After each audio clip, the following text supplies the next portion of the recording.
Halo Bung, apa kabar? Semoga kalian baik-baik aja dan sehat selalu ya.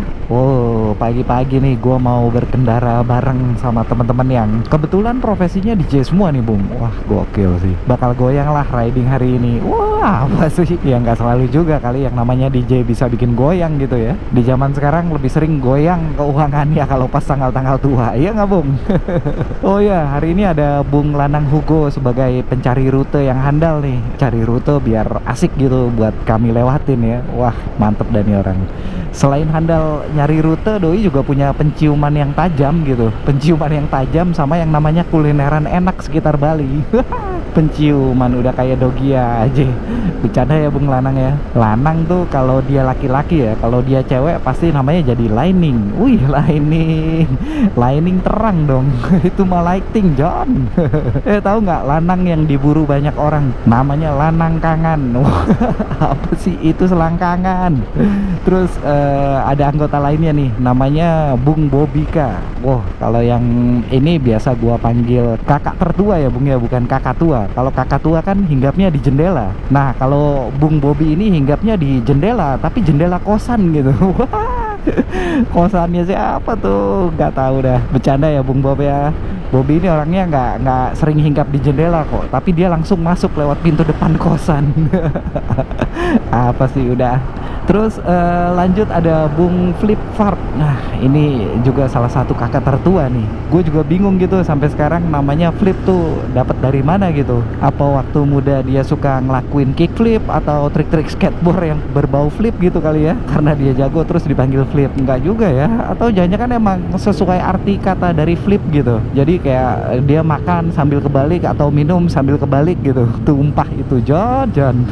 Atau nih ya, Flip ini dulu waktu pacaran gitu sering minta balikan gitu sama pacarnya, jadi dipanggil Flip. Apa sih, ngaco ah. Nah, terus ada yang pakai motor sport tuh namanya Ozan. Dialah definisi sebenarnya manusia yang nggak pernah tua Bung. Wah, mau umurnya 50, 60, bahkan 80 gitu sekalipun ya, pasti dia tetap dikenal dengan nama Ozan Dede. Wah, gemes banget ya, kayak Dede gemes. Apa jangan-jangan dia dapat julukan Ozan Dede tuh karena doi mahir mencari Dede gemes gitu ya, yang pakai celana gemes. Bercanda lagi ya Bung ya, jangan marah ya. Nah, selanjutnya tuh ada Koko Handy atau banyak orang kenal namanya sindromatik. Ngeri namanya sindrom Bung. Kalau dalam ilmu kedokteran dan psikologi sering diasosiasikan gitu sama penyakit atau gangguan kesehatan gitu ya Bung ya. Wah, gokil sih. Nah, kalau di terawang dari namanya kayaknya dia nih yang bikin mental health jadi marak gitu di kalangan Gen Z. Wah, aduh, apa sih ah, gak nyambung lah. Lanjut ah. Ada Koko Erickson. Nah, kalau dari namanya yang pasti dia bukan penemu perusahaan teknologi Ericsson ya Bung ya, tapi bisa dipastikan dia anak laki-lakinya Erik. Kan Erickson. Terus lanjut ada teman baru gua yang selalu bawa anaknya kemanapun dia pergi, namanya Endrawan Saputra nih. Kan kalau orang Jawa bilang Saputra berarti bawa anak laki-lakinya terus gitu kemana-mana. Apa sih ya, jangan marah ya Bung ya. Namanya juga jokes gitu, jangan diambil hati, mendingan diambil gaji ya kan. Enaknya karena lagi bareng DJ nih ridingnya, kita ngomongin tentang DJ aja yuk ah. Gokil tentang DJ, sok keren lah.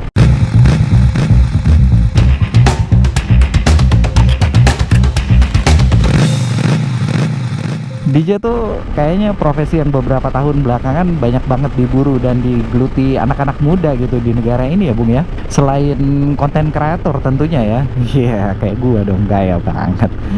Ya mungkin karena faktor teknologi dan demand-nya tinggi gitu, jadi banyak banget yang menggeluti profesi ini. Gua sih nggak akan bicara yang sekedar hobi ya Bung, karena kebanyakan yang bilang kalau DJ itu cuman sekedar hobi udah bisa dipastikan dia established gitu secara finansial. Bener gak sih? Karena yang bilang DJ itu cuma sekedar hobi, mereka ngumpulinnya udah yang vinyl atau paling nggak ngoleksi CD lah gitu, yang harganya lumayan, bukan download MP3 atau WAV. Nah, kalau ngomongin ngomongin DJ sebagai profesi tuh di Bali sebenarnya surga buat para DJ ya Bung ya. Di sini secara musik dan venue tuh beragam dan variatif banget ya. Banyak sih yang tetap mempertahankan market sebagai acuan musik policy-nya, tapi nggak sedikit juga yang ngebentuk marketnya sendiri gitu. Gila sih. Ya Bali emang bisa dibilang skena dance musik yang paling unik dibandingin kota lain di Indonesia ya Bung ya, menurut gue ya. Salah satunya karena faktor Bali sebagai salah satu destinasi wisata dunia tentunya. Jadi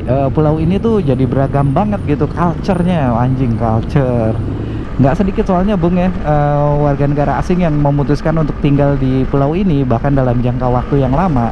Dari mereka-mereka inilah banyak masuk musik-musik yang awalnya cukup asing gitu di telinga kita. Menurut gua sebuah pertukaran budaya yang positif sih ya, karena emang sebenarnya budaya elektronik musik nih lahirnya bukan di negara kita ya. Dari industri hiburan malam bahkan sunset musik yang gede banget di Bali ini, nggak berarti gitu semua pelakunya otomatis ikut membesar isi dompetnya ya Bung ya. Industri yang besar ini malah banyak banget gitu menimbulkan ketimpangan dan ketidakadilan ya menurut pribadi gua nih Bung ya. Karena menurut gua nama-nama asing tuh seakan mudah banget gitu mendapatkan panggung, dan mirisnya nih Bung ya, nggak sedikit jumlahnya yang bekerja tanpa legalitas yang jelas gitu, bertahun-tahun pula lagi, kan gokil.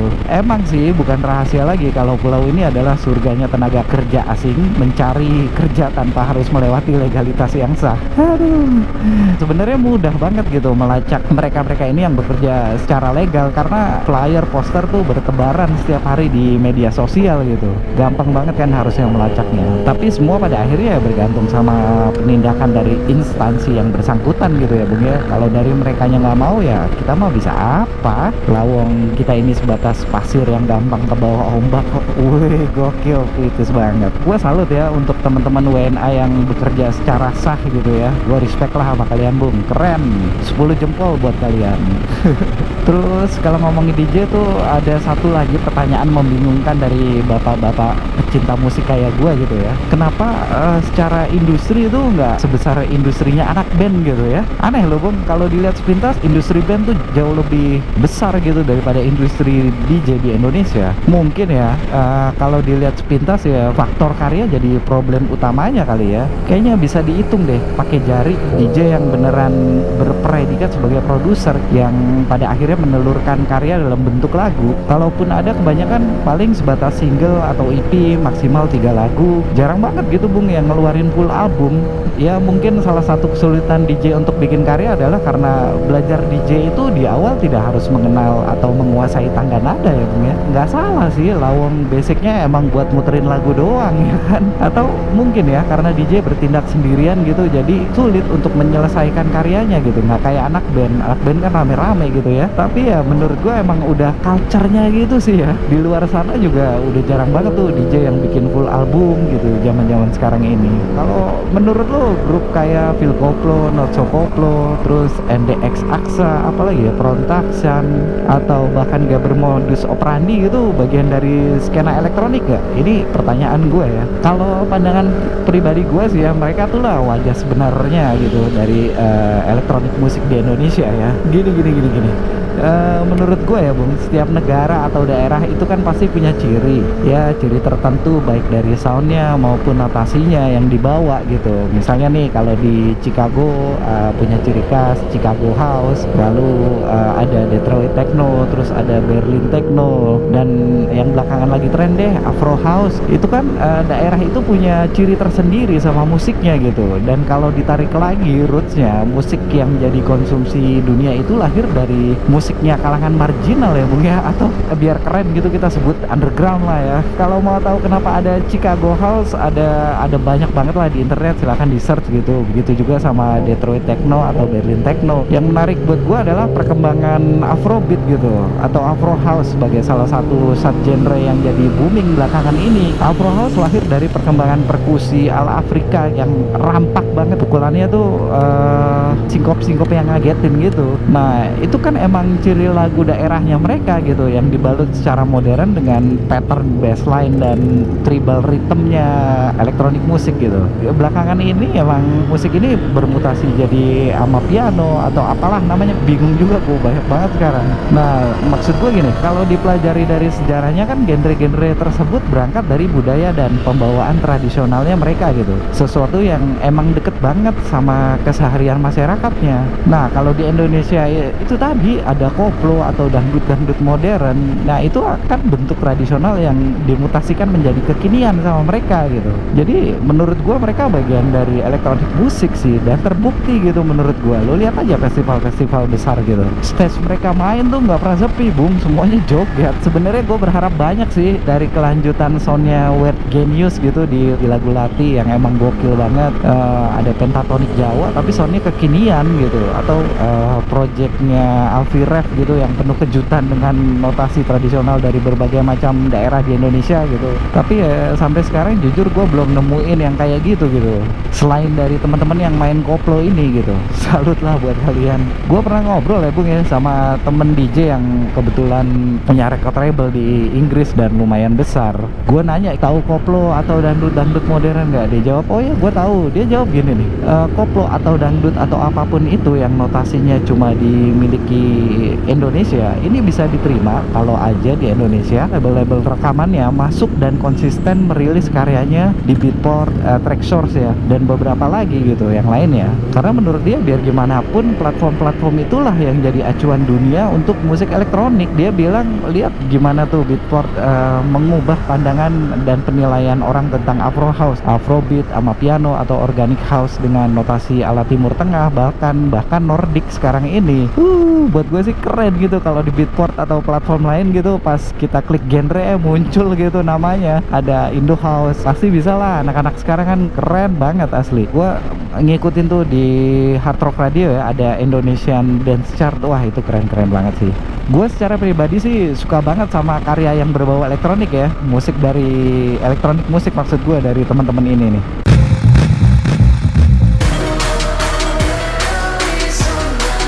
Satu, ada Weird Genius.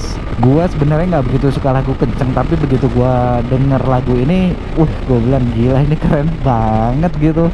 Notasi Jawa, notasi Jawa ya, sampai notasi vokalnya juga ngikutin notasi Jawa gitu. Keren banget sih, ngeblend banget sama sound gitu. Harusnya ada kelanjutan dari Lati ini ya, Weird Genius ya. Alkisah pemuda suatu hari, ya bukan siapa. Nomor 2 ada Starling dari Phil Koplo dan Bass Boy. Ini dia Raja Festival Indonesia. Yoi. Ini duo elektronik koplo yang menurut gua keren banget ya secara sound ya, Bung. Kalau ini ada yang ngerilis di Beatport gitu, mungkin masuknya ke break kali ya, atau apalah gitu. Ceria banget sih lagunya. Nuansanya tuh bikin joget lah, Indonesia banget pokoknya. Keren. Ini sudah kita punya vitamin. Nomor 3 ada Tokis Loki dari Mukarakat. Aduh, ini grup rap asal Bali yang kental banget nuansa Indonesia Timurnya nih. Hampir semua lagunya gue suka sih ya. Lagu-lagunya tuh seperti mengenalkan sekaligus mendekatkan gue sama budaya urban teman-teman dari Indonesia bagian timur. Yo, Bung, minum kan udah umum banget ya di beberapa daerah di Indonesia ya. Bahkan nggak sedikit yang jadi bagian dari budaya. Tapi ingat ya, Bung, minum tetap jaga diri dan lingkungan sekitar ya. Jangan sampai tepar-tepar banget. Ya, itu tadilah beberapa track pilihan gua dari banyak track lain karya teman-teman yang jadi pilihan gua gitu. Sebagai salah satu penikmat musik ini gitu, gua berharap banget sih Indonesia bisa dikenal dunia lewat budaya urbannya. Iya nggak, Bung? Iya, budaya urban tuh banyak lah ya. Salah satunya karya dari teman-teman ini yang memang sangat berbau Indonesia sekali gitu ya. Aduh, apa sih? Udahlah, gua gas dulu ya, Bung. See ya.